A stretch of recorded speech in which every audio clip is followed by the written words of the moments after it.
Hello tout le monde. J'ai réfléchi à plusieurs façons de commencer cette vidéo et je pense pas avoir trouvé la bonne. Donc je vais tout simplement vous raconter mon histoire, notre histoire, les faits, comme ils se sont déroulés. Mais d'abord, je voudrais commencer par nier et contredire les rumeurs les plus folles que j'ai entendues parce que ça me bouffe en fait. Et je pense que c'est à cause de ces rumeurs-là que je reçois la plupart des menaces chaque minute sur mon téléphone, sur mes réseaux. Des menaces envers ma fille. Enfin, vous connaissez. Du coup, première chose, c'est que j'ai entendu qu'il s'agirait d'une agression envers un homme, une femme et envers ses enfants, qu'on aurait tapé. Stop. Ce n'est pas vrai, c'est totalement faux. Et ce n'est même pas de ça dont nous sommes accusés. D'accord? Donc vous mettez de côté, vous enlevez la femme et les enfants, s'il vous plaît. Deuxièmement, j'ai entendu que l'histoire serait partie de Ricardo et moi. On est en train de manger, puis on croit qu'on nous prend en photo. Alors on va dire, vous arrêtez de nous prendre en photo, et de là, ça part en cacahuète. Je vous arrête, ça n'a rien à voir non plus. Donc l'histoire n'a absolument pas démarré ni de moi ni de Ricardo. Nous étions à part. L'altercation a commencé sans nous. Voilà. Ça, c'est les points que je voulais éclaircir avec vous. Donc, pour reprendre les faits, voilà, ça faisait 3 jours que vous le savez, on était à La Réunion, dans un hôtel. Tout le monde savait l'hôtel où on était. Pendant ces 3 jours, on a croisé des fans, on a croisé des Réunionnais adorables, on a pris des photos de bon cœur. On a été ultra gentils. À la hauteur de l'accueil qu'on a reçu des Réunionnais qui ont été ultra sympas. Et heureusement, ça me fait garder un bon souvenir des Réunionnais, de la Réunion malgré tout. Ensuite, je voudrais aussi éclaircir un point. J'ai entendu Neouda et Ricardo sous coque, sous ci, sous ça. Comment vous dire? Ricardo ne se drogue pas. Ricardo fume des clopes. Voilà.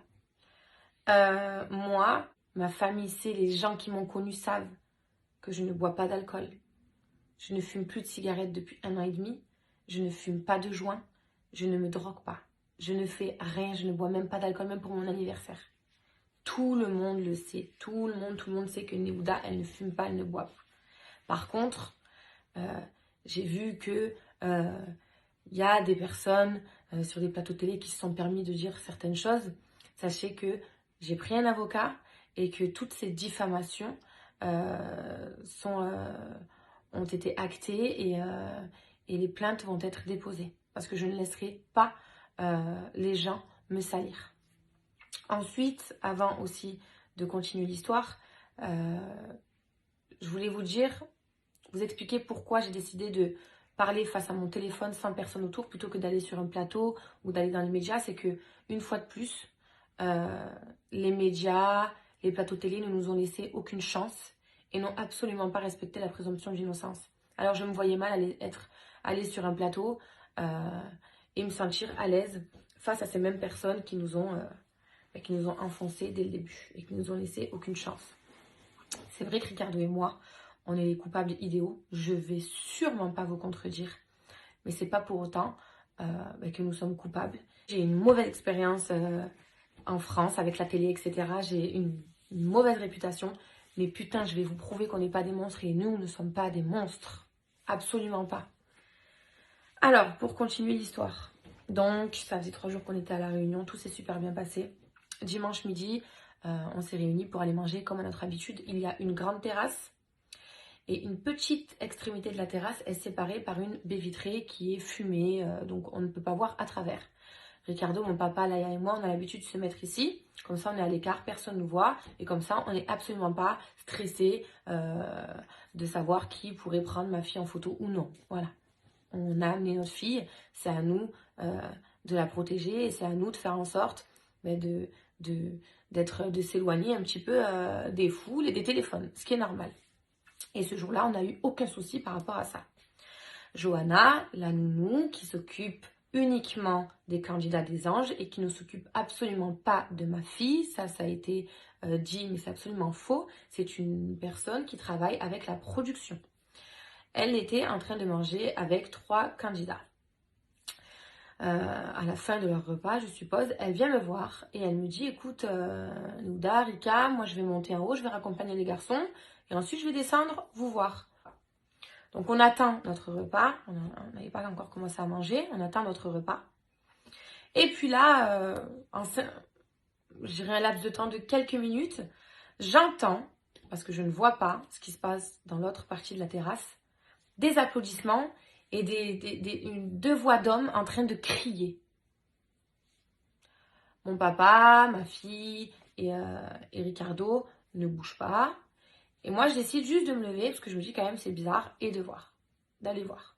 Et là, je vois Johanna, donc qui doit faire entre 1m60 et 1m65, ma petite Johanna, je l'aime trop en plus, qui se fait agresser d'une agressivité, au départ sans violence, mais agressivité quand même, qui se fait agresser et elle ne pouvait même pas répondre puisqu'elle ne pouvait tout simplement pas en placer une.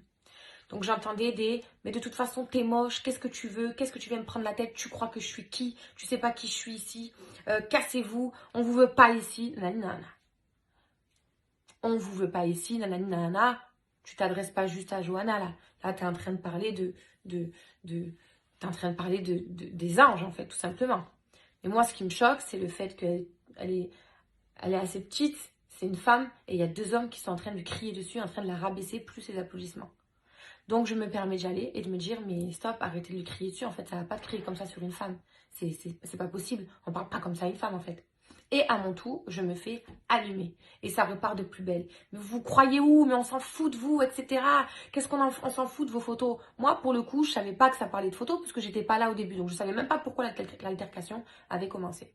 De là, un groupe de filles, pendant l'altercation, Ricardo était toujours avec ma fille à table, il n'était absolument pas là, il y a juste mon papa qui s'est levé, parce que mon père, forcément, c'est la première personne qui a envie de me protéger. Donc il est venu juste parce qu'il a vu que je suis partie, il a dit, je ne vais pas la laisser partir seule. Donc de là, les hommes qui crient. Moi, sur le côté, une table de filles m'appelle, me dit Néouda, je dis oui. Elle me dit, écoute, elle me dit, la fille, elle est venue nous voir, elle nous a prévenus pour les photos, etc. Je suis désolée, mais nous, on n'est pas des sauvages, en fait. Si on a envie de prendre une photo, on va vous demander gentiment, on va pas venir vous la voler, on va pas venir la voler, donc je vois pas pourquoi elle vient nous voir, etc. Donc en gros, je comprends que ils auraient mal pris que la nounou est allée les voir en leur disant, écoutez, faites attention pour les photos, s'il vous plaît, les diffusez pas, etc. Faut pas les diffuser si vous en prenez. En gros, c'est une histoire qui est partie d'eux, ils ont mal pris que la nounou vienne leur dire faites attention pour les photos, etc.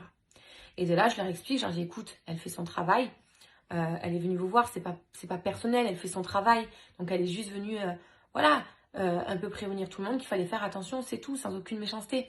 Et dans tous les cas, je ne pense pas que ça vaut en échange de se recevoir une agressivité pareille de la part de 2 hommes, des t'es moche, des qu'est-ce que tu veux, bouge de là, tu prends pour qui à venir me parler à moi. Du coup, moi, je réponds à ces filles-là, je leur dis, voilà, moi, vous comprenez, hors de question, que je l'entende se faire insulter et se faire rabaisser de moche, etc., sans rien dire. Et de là, le fils du maire m'entend dire, moi, vous comprenez, je peux pas laisser accepter qu'on la traite de moche. Mais comme c'est lui qui a dit, t'es moche, nanana, il me regarde et me dit, c'est moi qui ai dit qu'elle est moche. Qu'est-ce que tu vas faire? Qu'est-ce que tu vas faire, toi? Je dis qu'elle est moche, je continue à le dire. Tu vas faire quoi, toi? Tu permets d'ouvrir ta bouche? Entre autres. Hein. Et de là, une dispute éclate donc encore plus entre lui et moi. Et je lui dis, mais c'est quoi cette manière de parler en fait? J'ai dit, on est des filles, je vois pas pourquoi elle est... Moi, je reviens sur le côté, on est 2 filles, mais moi, ça me choque à quel point genre, on peut être aussi agressif face à 2 femmes en fait. Et de là, en fait, il s'approche vers moi. Et tout ce que je vous dis, c'est noté, c'est dans ma déposition que j'ai faite au commissariat de Saint-Denis. Et donc du coup, et à ce moment-là, donc le fils du maire s'approche vers moi en fait, avec la main devant. c'est allé très très vite. C'est-à-dire que dans ma déposition, j'ai expliqué, je vais pas mentir, je peux pas vous dire qu'il allait pour me frapper, je peux pas vous dire qu'il allait pour me gifler, pour m'étrangler, je ne sais pas. Maintenant, il est allé vers moi en criant et en ayant la main en avant.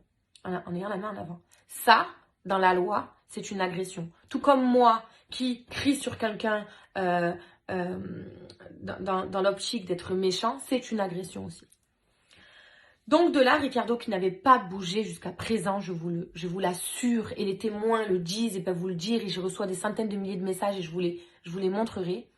Ricardo n'avait pas bougé jusqu'à ce moment-là où il voit le fils du maire s'approcher vers moi violemment et agressivement, et il vient pour le stopper. Il le repousse. Il y a une différence entre pousser et repousser. D'accord? Pousser, c'est violent. Repousser, c'est de la protection. Donc Ricardo le repousse. À partir de ce moment-là, ils se sont, le maire, le fils du maire, le gendre, la mère, se sont rués. Ils ont littéralement sauté sur Ricardo, c'est-à-dire qu'ils l'ont englouti. Je ne le voyais plus. De là, j'ai paniqué. J'ai hurlé. Ma fille était témoin. Elle a vu son père et elle criait « Arrêtez, arrêtez » avec sa petite voix. Voilà. Ensuite, mon père, qui a 65 ans, est rentré dedans pour essayer de... Moi, j'avais envie, mais putain, c'était violent, en fait. Donc, j'avais envie de rentrer, mais je pouvais pas, j'arrivais pas, en fait. Mon père, lui, qui a 65 ans, il a essayé de sortir Ricardo. Il a fini par réussir avec de l'aide. Donc ensuite, certaines personnes me diront, oui, mais on voit ça, ça. Alors, dans les vidéos, à un moment donné, évidemment, vous apercevez Ricardo bouger. Il n'est pas resté comme ça, en fait. Il a tout fait pour se défendre face à 5 personnes. L'agression vient du fils du maire. Étonnamment, le fils du maire, on en a entendu parler que depuis hier. Nous, à la première heure où on a été entendu par la police, on a directement parlé du fils du maire. Et le pire pour nous dans tout ça, c'est ce qui s'est passé après. Donc, nous sommes allés au commissariat, il y avait la garde à vue. Puis pendant ce temps-là, il y avait une campagne de haine qui nous visait. Tout ça à l'initiative du maire, qui a raconté un tas de mensonges que tous les réunionnais, enfin, qu'une partie des réunionnais ont cru. Et les réactions ont été assez violentes envers nous. Une partie des Français aussi ont cru à cette histoire, donc nous ont tout simplement détesté. Donc on reçoit des menaces, des insultes, alors que tout ça, ça vient d'un mensonge. Alors j'ai pas envie de m'apitoyer sur mon sort, j'ai pas envie de faire la victime, mais imaginez-vous 30 secondes, imaginez-vous 30 petites secondes que nous sommes vraiment innocents.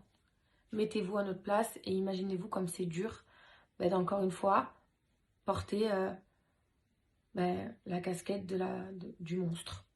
Voilà. Alors que les monstres, c'est pas nous. Ma fille a tout vu. Ma fille est victime. Enfin, tout ça, ça va être réglé. Ça va être réglé en justice. Mais tout ça, ça laisse des traces. Parce qu'encore une fois, on a mis du temps, Ricardo et moi, à se protéger. On a pris le recul qu'il fallait. Ça faisait 4 ans qu'on ne se montrait plus. Et là, c'est reparti. On est heureux dans les histoires sombres, etc. Alors qu'on n'a rien demandé.